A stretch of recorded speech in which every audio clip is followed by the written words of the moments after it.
Hey, what's up, guys? Jordan Dove here, Monday, March 27th, 2023, with our weekly housing and economic market pulse update.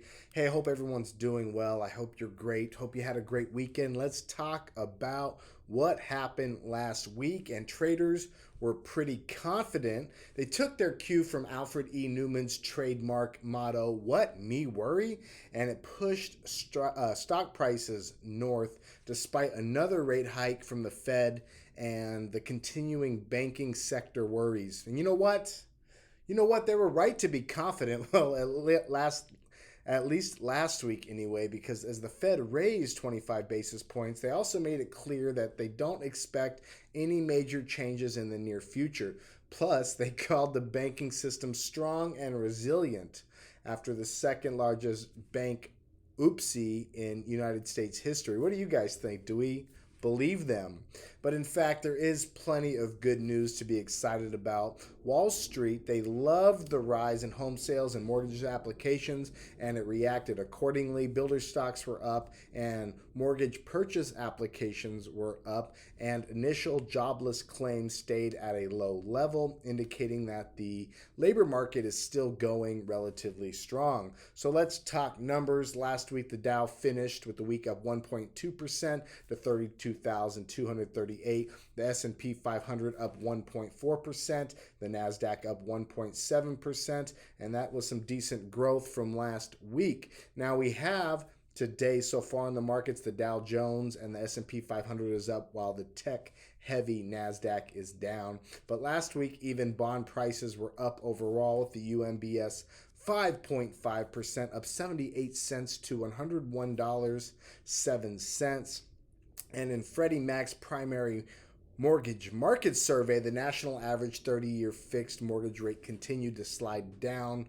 Buyers monitoring the rate seem to jump in each time there's a dip in the 30-year fixed mortgage rate. So when we see those 10-year yields slide, mortgage rates follow shortly thereafter, and we're seeing an uptick in demand there. But of course, it's always important to remember that mortgage rates can be volatile, so make sure to stay up to the date by checking with your mortgage professional like Chuck Barone. Go check out his channel. He'll have a video up at about 2 p.m.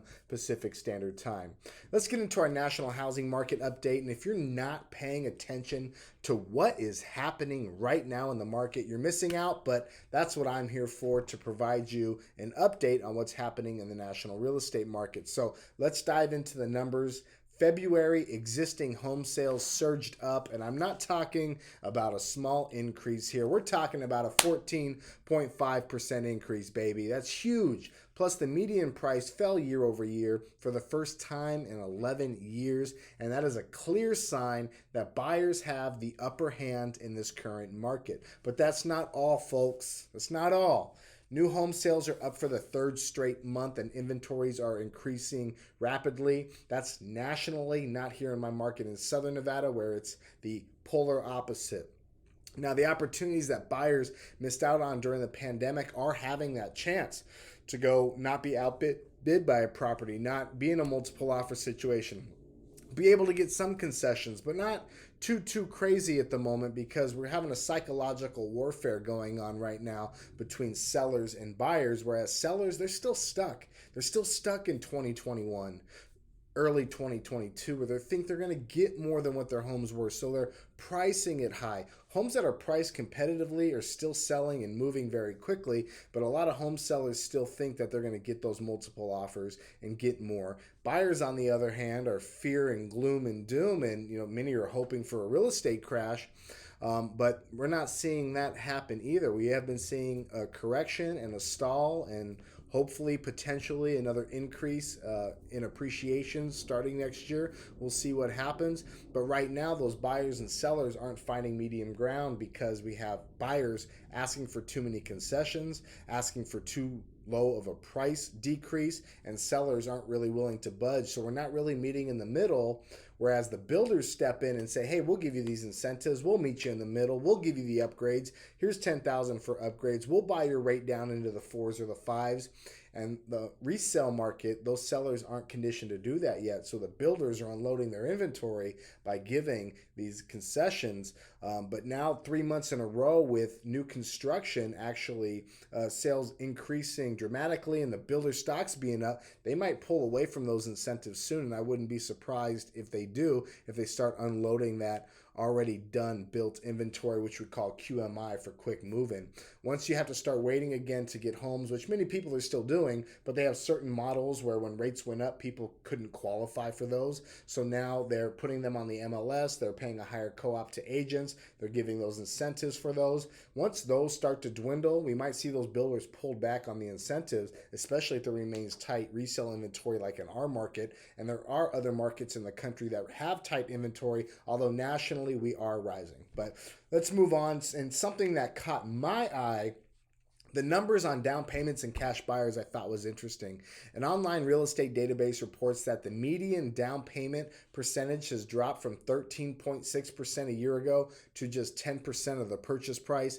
That tells me that first-time home buyers might be jumping back in, and people who are downsizing or upgrading, cashing out and moving to something else, or holding tight or renting out their properties, their second homes, things of that nature. So older homeowners who have owned property longer, they're sitting tight, whereas the new buyers are jumping in. Now, the share of cash buyers, this climbed to 32.1%. That is a large number. It's usually around 24 to 25% of all transactions are cash. We're at 32.1%. That means that people are putting their money where their mouth is, especially investors.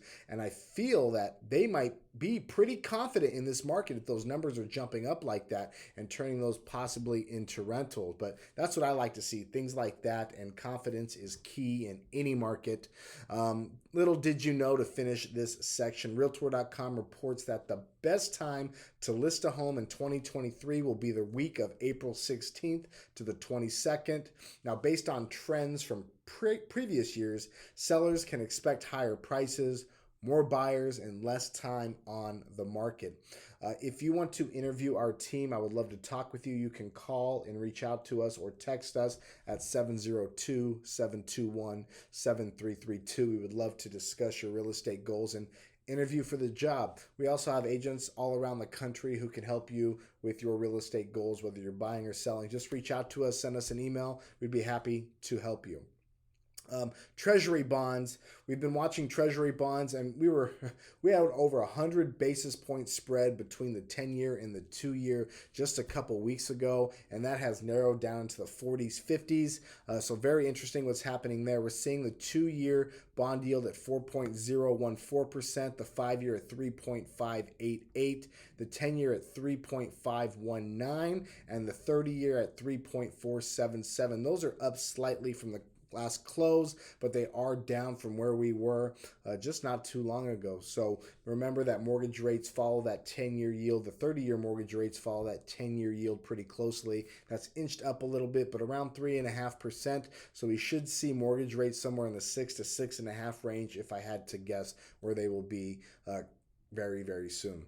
All right. Now, Southern Nevada, I'm just going to touch on the Southern Nevada market real quick, trying to keep these short and sweet for you guys. Our absorption rate continues to rise, albeit this week over week change was fractional. We're at a 40.56% absorption rate figure. That's up 12 basis points from last week's reading. However, just at the end of January, we dipped back into a seller's market. We're at 18.9%. This means that sellers are not selling their homes. Inventory is down, down, down. We have 6,468 single-family townhomes, condos, high-rises, manufactured, and multifamilies available on the market. That gives us approximately a 2.4 month supply of inventory, where they say that 6 months is an even buyers and sellers market. At our company, we believe that 4 months is an even buyers and sellers market, just due to the fact that how transient our town is and the migration patterns in our country and the amount of time that people actually sell their home. All right. So month over month, inventory has decreased 9.33%, whereby sales have actually increased 2.1%. 0.6% month over month. Price decreases are also slowing down in our market. We had 185 price decreases less this week than we did 1 month ago at the end of February, and that shows that we may be potentially starting to see a bottom in our market in the coming future. All right. We do have another dip in active rentals down to 3,076. So we've been trending down the amount of available rentals as well. This week we have 102 less active properties on the resale market. That's down 1.55% from last week, and that's down 9.33% month over month. All right, let's predict this week. Pending home sales, home prices, inflation. You love to talk about it. You love to hear about it. But after a January bump, the pending home sales index of signed contracts on existing homes is expected to go down or recede in February. The S&P Case-Shiller Home Price Index is forecast to report price increases declining again in January. And PCE prices, which is a Fed's favorite measure, could show or should show inflation continuing to slow. All right. And a quick little real estate tip of the week. Have you thought about why you might want to sell your house? And the most common reason for home sellers to sell their property is homeowners downsizing, people moving to get more space, families looking for better schools. So here's some numbers for you. 33% want to take advantage of the current market and think that they can make a profit. 32% of home sellers, their home no longer fits their needs for their family. 30% realize they want different features or amenities. 27% want to live closer to friends and family. And 25% want a house that is smaller and requires less work. So if you have needs to sell, let us know. We would love to help you guys.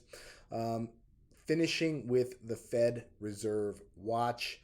They're now saying that we are going to be pausing. That is a consensus on Wall Street. The futures market expects the Fed to hold the current rate through the next two meetings. Now, in my chart I have here, the probability of change is 11.3% is the consensus that we will stay at a 4.75% to 5% rate. So there's an 88.7% probability that the rate will remain the same currently.